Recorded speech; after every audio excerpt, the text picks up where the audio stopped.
All right, Roger Martin here for Billings. I knew 9/11 was a con job when I started really getting into it, but I didn't know how long previously it was planned before it actually they did it. But this is a very interesting story because he's run into some very influential people, and this individual knew this doctor knew this individual, but he's now deceased. Doesn't even mention his name. Knew that this was planned many years before it happened. So here's a little more on 9/11 and through Dr. Greer's inside information. He's mentioning it because this guy's now deceased. Assassinated. Johnson was reluctant to expand, and so they hoaxed an event or exaggerated an event called the Gulf of Tonkin incident. So get your history books open, but you can Google it. This is mainstream stuff, not conspiracy theory. And the Gulf of Tonkin, basically what we did, we hoaxed and exaggerated the attack on our ships in the Gulf of Tonkin, there near Vietnam, so that it would cause outrage in the public, outrage in Congress, and it stampeded President Johnson into vastly expanding our presence in Vietnam, which of course enriched, guess who? The military, industrial, financial, gang-bankster complex. So trillions of dollars are at stake here. So, and it happened to cost 58,000 American lives and probably several million Southeast Asian lives on a misadventure that was completely based on a hoaxed or an exaggerated event. You ever heard of something called 9/11? Who was alive? Now he gives you that pre-reference hoax and exaggeration to make money, blood money, for the industrial warplex or war complex. Trillions of dollars involved, made them very well to do. They didn't care about who they killed to make the money. Think about that. When that happened, any children here not alive? I've talked to some. Now 9/11, he's talking about that. Uh, so many things with 9/11. Uh, Tracking on the trucks, fire that would never start, buildings fell straight down, people heard demolition stuff going off, looks like demolition perfectly. One building doesn't go down, the others go down. Uh, Bush's nephew's doing the security, controlling it, and having the military drill these detonations and other things. The pilots, all this stuff. Uh, it's just crazy. Dust and drilling for at least 3 months, if not more, in these buildings, all to set this stuff up. And if it doesn't give you a chill to look at the stuff, the footage, and then the footage is filmed at a long distance. You get close-up footage, you could just see it blow out floor after floor. Uh, Total con job and lie. And we've been set up to show you just how the elites get away with these false flags and this crap, and it's all about control and money. People. Well, when 9/11 happened, I don't want to go too far into this, except to say I have a gentleman who was the third highest ranking man at the Naval Research Labs, who prior to 9/11, in the Vice President's office, Vice President Cheney's, saw all the plans for 9/11 prior to it occurring. He's deceased, since I'm talking about it now. I did not talk about it for years. And he was told, I used to stay at my home. He said, look, I was told my wife and my children, my grandchildren would be killed along with me if I ever mentioned this. He took it to his grave, gave me the information. God bless him, Rick Foch, who was a very high-ranking scientist, an aerospace figure in the Naval Research Labs, which is the biggest Department of Defense lab. So when 9/11 happened, which was about 4 or 5 months after the 2001 disclosure event, where we had hundreds of thousands of people contacting Congress to hold hearings on this issue, which of course when 9/11 happened, that fell way to the back burner very quickly. And they then said, well, we got to go get those guys in Afghanistan. Then they did something else, another false flag.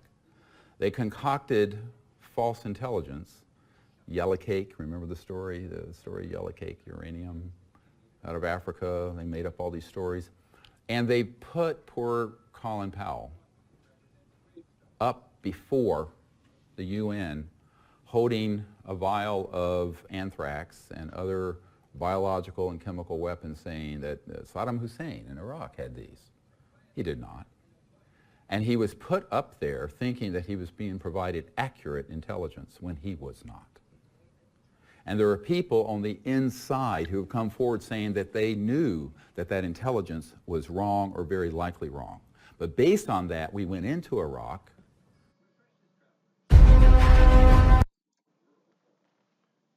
What a mess. What a mess. After a while, you get to distrust so much the media, so many of these lies, you don't know what's true. And that's a dangerous place to be in also. Embroiled, blew up that whole area of the world. Now we have ISIS.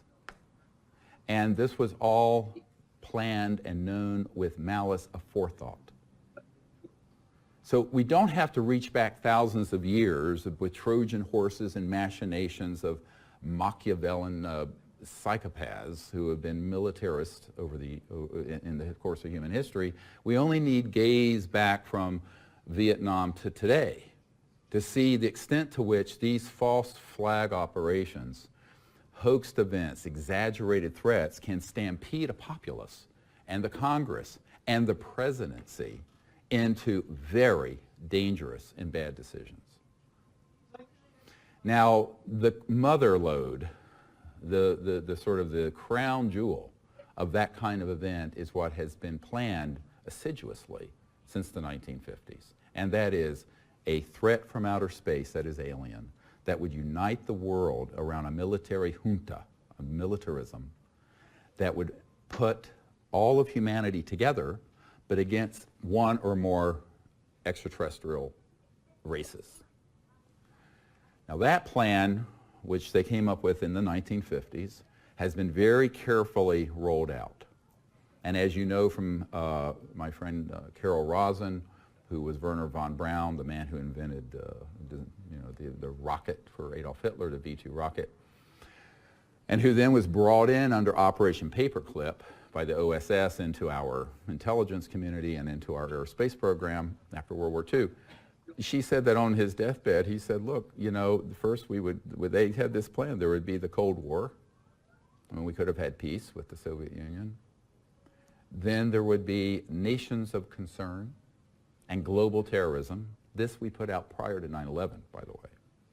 Then they would pull out the big one, and that is the threat from outer space.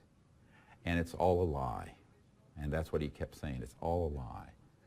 And now when Carol Rosin first told me that, I said, yes, I know that. She said, you know about this already? I said, yes, I learned about this in 1993 and 1994. And she said, well, what are we going to do? I said, well, what can we do? We have to expose it. We have to expose the big lie. And if we do that, perhaps we can fulfill what The Who said when they had the famous song, we won't be fooled again. But it turns out we were fooled again. They were singing about the Vietnam War, of course. Everybody know that song, We Won't Be Fooled Again? I'm not a good singer. Anyway, but I went to go see them, actually, in Atlanta when I was an 18-year-old, and they sang that song. And it was very interesting because everyone thought, well, we're going to learn that lesson in Vietnam. We forgot it. And we had Iraq, and we forgot it. So they let a certain amount of time goes by, the population becomes complacent, we have a very short-term memory on such things, and then they move another one forward. The reason this one is the big one, that has been very well planned, and what I'm going to share tonight is going to ruin some very big plans if it's taken seriously. So what I'm telling you is extraordinarily dangerous. I mean, this is, if you were to rank this on a scale of 1 to 10 of sensitive, compartmented intelligence, information, this is as high as it goes, 10. Now, I've had it confirmed, and it's going to be in our movie Unacknowledged. And by the way, all of you who contributed to that, thank you very much. It's going forward well. We have to have finished in about a month and then released late winter, early spring 2017. So one of the people that's going to be in this movie is an Air Force Office of Special Investigations counterintelligence officer who... Now let's get to checking the date on when he said these things. This was published July 4th of this year, which is interesting. Got 24,000 views. Got quite a following. He's done his research extremely well. Who confirms the false flag.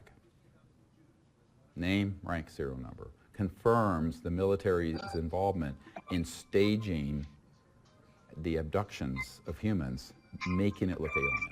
Confirms that he carried bags of cash to people in the mainstream media to influence stories and coverage of this issue.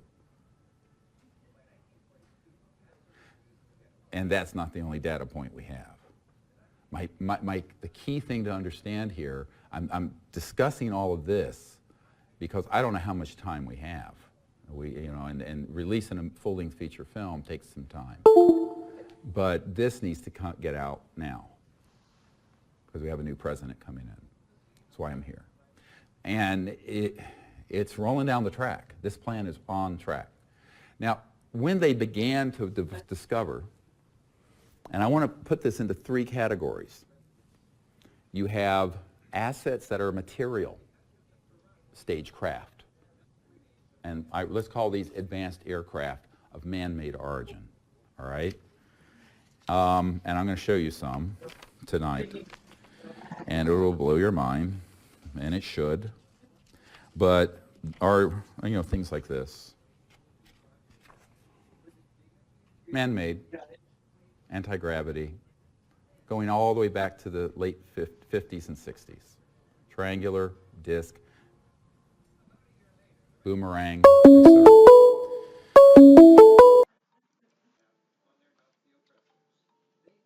And you go over that anti-gravity stuff that's been released by Google.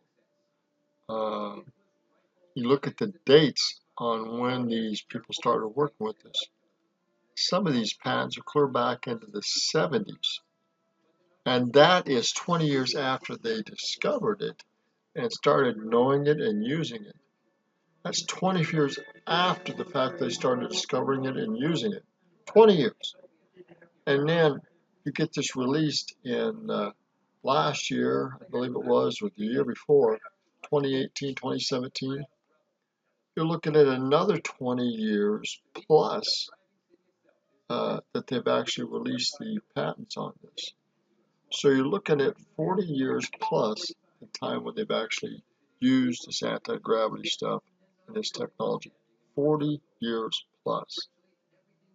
And that doesn't include the higher level patents and stuff that they haven't even given out.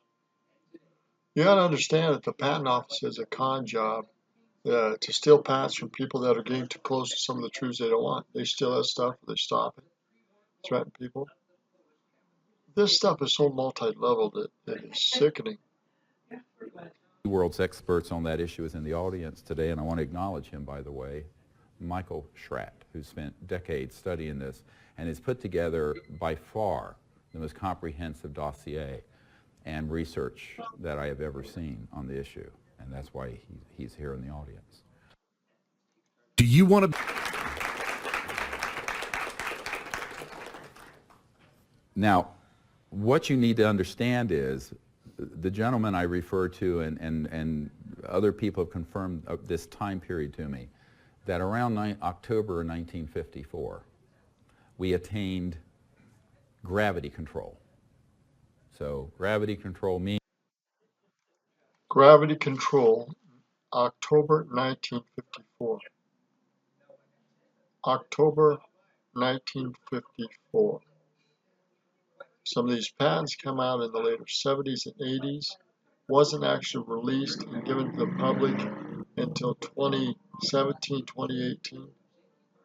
You understand that this is 50, 60 years before they're actually releasing some of the lower level stuff. This is insane. Very well controlled. Electromagnetic systems that affect an object so it becomes seemingly weightless, levitates, and corrects for gravity. Now, that research actually began with T. Townsend Brown and others in the 20s, if you look into this. And the Koloski-Frost experiment in Germany and others were using very high voltage, high frequency systems at certain hertz, cycles per second, that would cause a change in the atomic structure and the magnetic field in such a way that you could essentially cancel mass. Okay, so without boring people with a physics lesson, if you make something close to massless, no weight, but weight is different from mass, massless, then you can accelerate it at enormous speeds with very little power.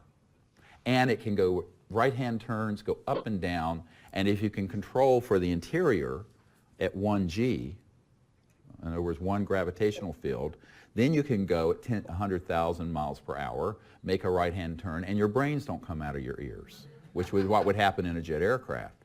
So that work was being done in open source and then classified projects since the late 20s.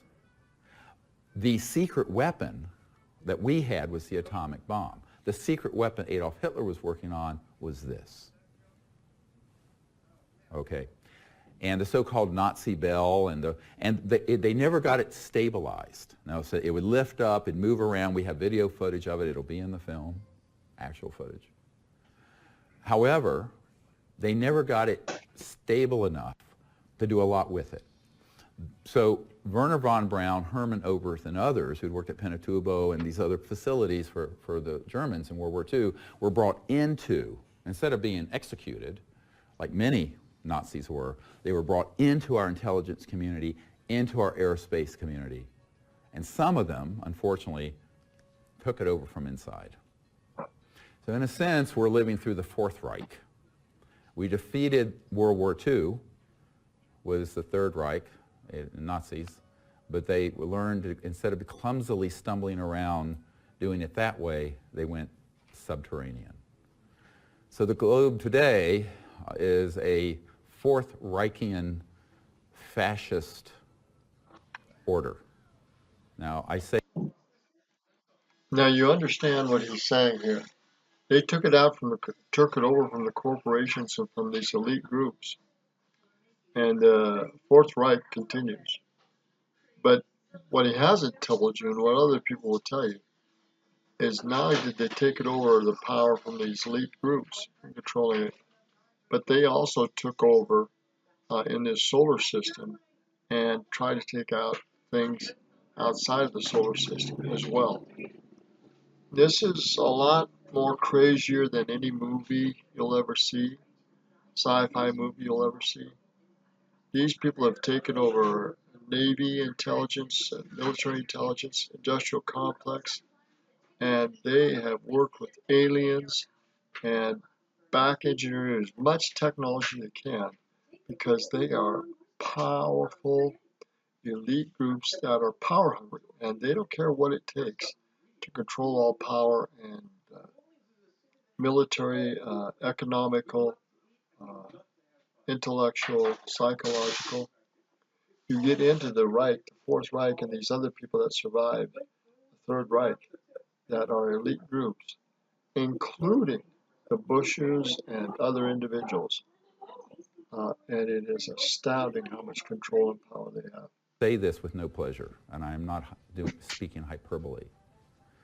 And that is the problem. It's a very huge problem. And there are all kinds of actors and players that have glommed on to that agenda. A bizarre collection of people from different walks of life and different agendas. We'll get into this later.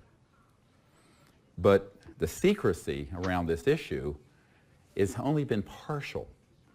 They have been wanting a certain acculturation around UFOs and ETs for the purpose of having the public think that it could be true, but they don't really know what it is. So right now, more than half the public, over this longitudinal, long-term psychological propaganda warfare program launched in the 50s, believe UFOs are real. They believe there's intelligent life in the universe. But that's about where the granular knowledge ends. There's not a lot of granular knowledge, detailed knowledge of what all this is.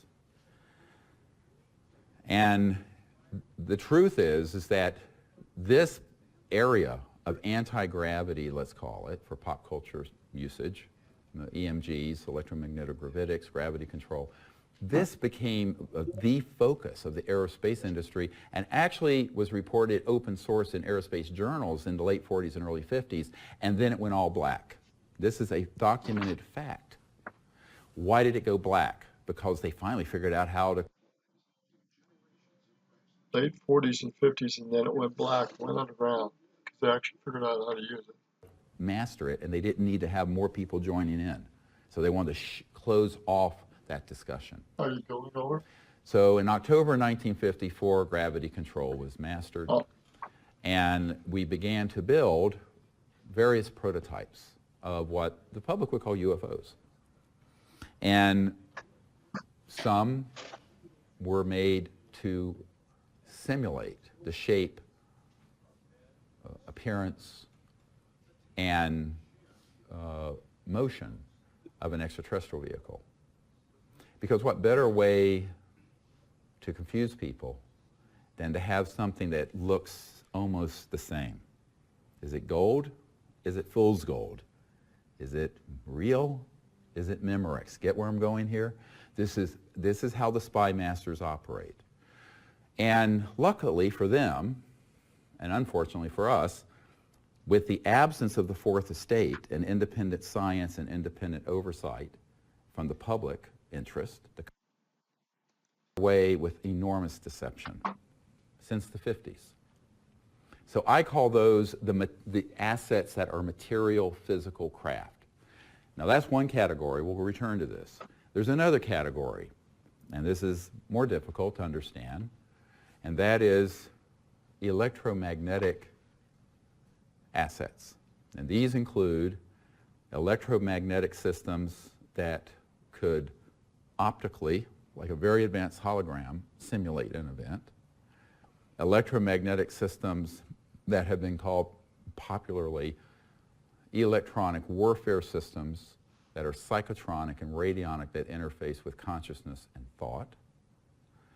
And electromagnetic systems that can affect large segments of the population when targeted.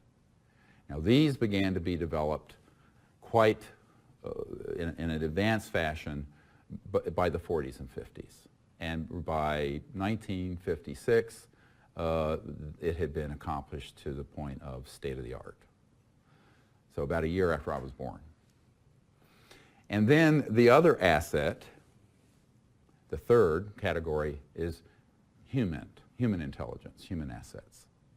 And these are folks who, some wittingly, some unwittingly, have been provided with a script and experiences that they honestly believe are real, but that have been programmed and are like very advanced consciousness holographic experiences. If you will, electronic hallucinations. And we'll get into this also. This gets into some issues that are going to make me very unpopular with some folks. I don't care. I mean, we don't have time for that. I don't care if you like me, love me, hate me. People got to know the truth on this. So I really don't. I'm not running for mayor of Crazy Town. I just want the truth out because we can't afford this childishness. Now, so those three categories in general are what we're going to focus on. First, let's talk about the air forms, let's call them, material assets. Now he goes on for hours, I'm sure. There's so much more in this that's coming out. They've already made the movie and so forth. I haven't bought it all, but highly recommended. It's well documented in these areas. I'm going to end it here, but we have to know that this elite groups, military groups, they're controlling this information because of the trillions of dollars behind it, because the power that's behind it. They don't want it out because it will change everything. It will change the carbon problems we have. It will change the pollution. It goes much more than he talks about here. It will change the history and understanding of really what's going on, how long the UFOs have been working with us. We'll understand how long these alien races have been working and doing things around this earth and around us. It will change history. It will change religion. It will change education. It will change economics. It will change the industrial complex. It will get into powers of travel and psychological stuff and other dimensions that far strip anything we currently know or understand. I'm going to leave it there at that. This is only the tip of the iceberg. Only the tip of the iceberg. And this is all going to come out after the second coming and be much, much more uh, understandable and doable without all the evil control that currently exists, which is going to make it very, very mind-blowing to a lot of people. Finished Raj Mark from Village, Montana.